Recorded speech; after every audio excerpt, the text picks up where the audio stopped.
નમસ્કાર. જરા કલ્પના કરીએ કે પ્લેટફોર્મ પર દોડતા હોઈએ અને નજર સામે જ ટ્રેન ધીમે ધીમે ઉપડી રહી હોય. એ જે લાચારી અને ટેન્શનનો માહોલ હોય છે ને, આપણે સૌએ ક્યારેક ને ક્યારેક આ અનુભવ્યું જ હશે. તરત જ મગજમાં પહેલો વિચાર શું આવે? ગયા ભાઈ, ટિકિટના પૈસા પાણીમાં. મોટાભાગે એવું જ માનવામાં આવે છે કે ટ્રેન છૂટી ગઈ એટલે મહેનતના પૈસા તો ડૂબી જ ગયા. પણ ખરેખર એવું હોય છે ખરું? બિલકુલ નહીં. આજના આ ખાસ એક્સપ્લેનરમાં આપણે ભારતીય રેલવેના રિફંડના નિયમો પાછળનું સત્ય સમજીશું. આજે એવા કેટલાક છુપાયેલા નિયમોની વાત કરીશું જેની મદદથી ડૂબતા પૈસા સરળતાથી પાછા મેળવી શકાય છે. વિશ્વાસ કરો, રેલવેના આ વહીવટી નિયમો દેખાય છે એટલા જટિલ જરાય નથી, બસ આપણી પાસે સાચી માહિતી હોવી જોઈએ. તો આજના આ એક્સપ્લેનરમાં ફટાફટ આ 6 મુદ્દાઓ જોઈશું. ટ્રેન છૂટી જવા અંગેની ગેરમાન્યતાઓ, જનરલ અને રિઝર્વ ટિકિટનો તફાવત, ટીડીઆરનો જાદુ, સમય મર્યાદાના કડક નિયમો, 2 સ્ટોપ રૂલ અને મુસાફરોના કેટલાક અજાણ્યા અધિકારો. ચાલો સીધી જ શરૂઆત કરીએ. સૌથી પહેલાં શરૂઆત કરીએ આપણા પહેલા મુદ્દાથી, ધ મિસ્ડ ટ્રેન મિથ, એટલે કે ટ્રેન છૂટી જવા અંગેની સૌથી મોટી ગેરમાન્યતા. સામાન્ય રીતે એવું મનાય છે કે ટ્રેન ગઈ એટલે બધું પૂરું. પણ ના, અહીં સૌથી મોટી રાહતની વાત એ છે કે ટિકિટના પૈસા હંમેશા ડૂબતા નથી. જો યોગ્ય સમયે ટિકિટ ડિપોઝિટ રિસિપ્ટ એટલે કે ટીડીઆર ફાઇલ કરવામાં આવે ને, તો રિફંડ આસાનીથી મેળવી શકાય છે. એટલે હવે પછી ક્યારેય ટ્રેન છૂટી જાય તો ગભરાવાને બદલે શાંતિથી આ ટીડીઆર પ્રોસેસ પર ફોકસ કરવાનું છે. પણ રિફંડની પ્રોસેસમાં આગળ વધતા પહેલાં આપણો બીજો મુદ્દો સમજવો બહુ જરૂરી છે, જનરલ વર્સેસ રિઝર્વડ ટિકિટ. જો હાથમાં અનરિઝર્વડ એટલે કે જનરલ ટિકિટ હોય તો થોડી રાહત ચોક્કસ મળે છે. આ ટિકિટ પર એ જ કેટેગરીની બીજી ટ્રેનમાં 3 કલાક સુધી અથવા તો ઉપલબ્ધ પહેલી ટ્રેનમાં મુસાફરી કરી શકાય છે. પણ જો ટિકિટ રિઝર્વડ એટલે કે કન્ફર્મ, આરએસી કે વેઇટિંગ અને ટ્રેન છૂટી ગઈ તો ભાઈ એ ટિકિટ બીજી કોઈ ટ્રેનમાં જરાય માન્ય નથી ગણાતી. એના માટે તો ફરજિયાત ટીડીઆર જ ફાઇલ કરવો પડે છે. હવે અહીં એક બહુ રસપ્રદ સવાલ થાય કે જો કોઈ મુસાફર જનરલ ટિકિટ લઈને રાજધાની કે વંદે ભારત જેવી પ્રીમિયમ ટ્રેનમાં ચડી જાય તો શું થાય? કોઈ આઈડિયા છે? આ એક એવી મોટી ભૂલ છે જે સપનામાં પણ ન કરવી જોઈએ. જો આમ થાય તો ટીટીઈ એટલે કે ટિકિટ ચેકર સીધું જેમ માનશે કે મુસાફરી માન્ય ટિકિટ વગર થઈ રહી છે અને પરિણામ ભારે દંડ ચૂકવવો પડી શકે છે. અને હા, જો દલીલબાજી પર ઉતરી આવ્યા તો રેલવે પોલીસ દ્વારા કાયદાકીય કાર્યવાહી પણ થઈ શકે છે. એટલે ટિકિટની કેટેગરી સમજવી અતિશય મહત્વની છે. ઓકે, ચાલો હવે આજના એક્સપ્લેનરના સૌથી પાવરફુલ ભાગ પર આવીએ. મુદ્દા નંબર 3, ધ મેજિક ઓફ ટીડીઆર. આખરે આ ટીડીઆર ફાઇલ કેવી રીતે થાય છે?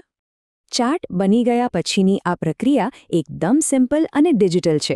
જો ટિકિટ ઓનલાઈન લીધી હોય તો ફટાફટ આઈઆરસીટીસીની વેબસાઇટ કે એપ પર લોગિન કરવાનું. પછી માય ટ્રાન્ઝેક્શન સેક્શનમાં જઈને ફાઇલ ટીડીઆર ઓપ્શન પર ક્લિક કરવાનું. ત્યાં પોતાનો પીએનઆર સિલેક્ટ કરી ટ્રેન કેમ છૂટી ગઈ તેનું સાચું કારણ લિસ્ટમાંથી પસંદ કરીને બસ સબમિટ કરી દેવાનું છે. આટલી નાની એવી પ્રોસેસથી 3 થી 7 વર્કિંગ ડેઝમાં રિફંડના પૈસા સીધા બેંક ખાતામાં પાછા જમા થઈ જાય છે. છે ને એકદમ સરળ? પણ હા, અહીં એક ટ્વિસ્ટ છે જે ખાસ ધ્યાનમાં રાખવા જેવો છે. ઓનલાઈન ટિકિટનું ટીડીઆર તો મોબાઈલમાંથી આસાનીથી કરી શકીએ, પણ જો ટિકિટ રેલવે કાઉન્ટર પરથી ફિઝિકલ લીધી હોય ને તો તેને કેન્સલ કરાવવા ટ્રેન ઉપડતા પહેલાં જાતે કાઉન્ટર પર દોડવું જ પડે. કાઉન્ટર ટિકિટનું રિફંડ ક્યારે ઓટોમેટિક કે ઓનલાઈન નથી મળતું. હવે જરા સ્પીડ વધારીએ. મુદ્દા number 4, beating the time limits. આ બધું નોલેજ ત્યારે જ કામ લાગે જ્યારે સમયસર એક્શન લેવાય. સમય સાથેની આ રેસ જીતવી બહુ જ અગત્યની છે. અહીં હંમેશા એક આંકડો મગજમાં ફિટ કરી લેવાનો, 3. એટલે કે 3 કલાક. જો ટ્રેન 3 કલાક કે તેથી વધુ મોડી ચાલી રહી હોય અને મુસાફરી કેન્સલ કરવાનો નિર્ણય લેવાય તો રેલવે તરફથી પૂરેપૂરું રિફંડ મળે છે, અને એ પણ કોઈ પણ જાતના કેન્સલેશન ચાર્જ કાપ્યા વગર. એકદમ સોલિડ રૂલ છે આ. આઈઆરસીટીસીની આ સમય મર્યાદાઓ એકદમ કડક છે, એને સમજવી જ પડે. જો ટ્રેન 3 કલાક મોડી હોય તો ટ્રેનના ખરેખર ઉપડતા પહેલાં ક્લેમ ફાઇલ કરવો પડે. જો એસી ખરાબ થઈ ગયું હોય તો ડેસ્ટિનેશન પર પહોંચ્યાના 20 કલાકની અંદર ક્લેમ કરવાનો હોય. અને જો ક્યારેક ટ્રેન ડાયવર્ટ થઈ જાય તો ઓરિજિનલ ટાઈમથી 72 કલાકની અંદર ટીડીઆર ફાઇલ કરવો જ પડે. આ ટાઈમ લિમિટ્સ ચૂકી ગયા તો સમજો પૈસા ગયા. હવે આગળ વધીએ આપણા 5મા સેક્શન પર, ધ 2 સ્ટોપ રૂલ. આ એક એવો અદ્ભુત નિયમ છે જે બહુ ઓછા લોકો જાણે છે. જરા કલ્પના કરીએ, હેવી ટ્રાફિકમાં ફસાયા છીએ અને સ્ટેશન પહોંચીએ એ પહેલાં જ ટ્રેન ઉપડી ગઈ. તો હવે શું? પરસેવો છૂટી જાય ને? પણ ગભરાવાની જરાય જરૂર નથી. આ 2 સ્ટોપ રૂલ મુજબ ટિકિટ ચેકર તે બુક થયેલી સીટ ઓછામાં ઓછા 1 કલાક સુધી અથવા તો ટ્રેન આગળના 2 સ્ટેશન પસાર ન કરે ત્યાં સુધી બીજા કોઈને પણ આપી જ ના શકે. મતલબ કે જો બાય રોડ ફટાફટ આગળના સ્ટેશને પહોંચીને ટ્રેન પકડી લેવાય તો એ સીટ કાયદેસર રીતે તે મુસાફરની જ રહે છે. આ નિયમ ખરેખર એક જબરદસ્ત લાઈફસેવર છે. ચાલો હવે આપણા છેલ્લા અને ખૂબ જ અગત્યના સેક્શન તરફ આગળ વધીએ, છુપાયેલા અધિકારો એટલે કે હિડન પેસેન્જર રાઇટ્સ. ભારતીય રેલવેના મુસાફર તરીકે કેટલાક એવા હકો પણ છે જે જાણવા ખૂબ જ જરૂરી છે.